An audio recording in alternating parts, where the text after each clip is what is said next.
मरी और दीगर बलाई मकामात के लिए एक जम्मे गफीर रवा दवा है। लाखों गाड़ियां इन इलाकों की तरफ जारी हैं।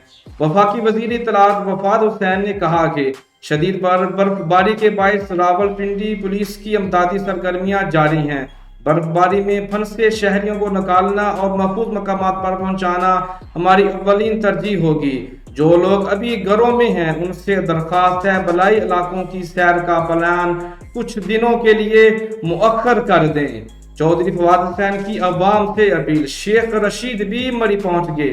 आइए सुनते हैं कि वो क्या कहते हैं। पंजाब साइड सारा तकरीबन जो फंसी हुई गाड़ियां वो निकाल चुके हैं और सारी रात को 1000 गाड़ियां यहां से निकाली गई हैं।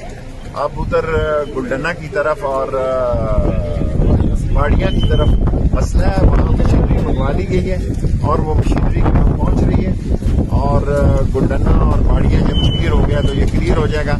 इस वक्त गाड़ियां सिर्फ गुलडना और बाड़ियां में फंसी हुई हैं, बाकी ये रोड काफी हद तक 70-80% हमने रोड क्लियर है और पैदल लोगों को भी रोक दिया और पिंडी से आने वाली मरी की तरफ जाने वाली गाड़ियां भी रोक दी हैं ताकि पहले ऊपर का रश जो है हम वो नीचे ले जा सकें।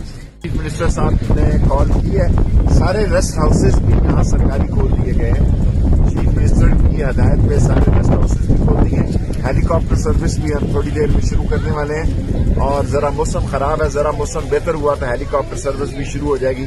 अगर कहीं दूर दराज किसी जंगल में भी कोई फंसा है तो उसको भी हम ढूंढ निकाल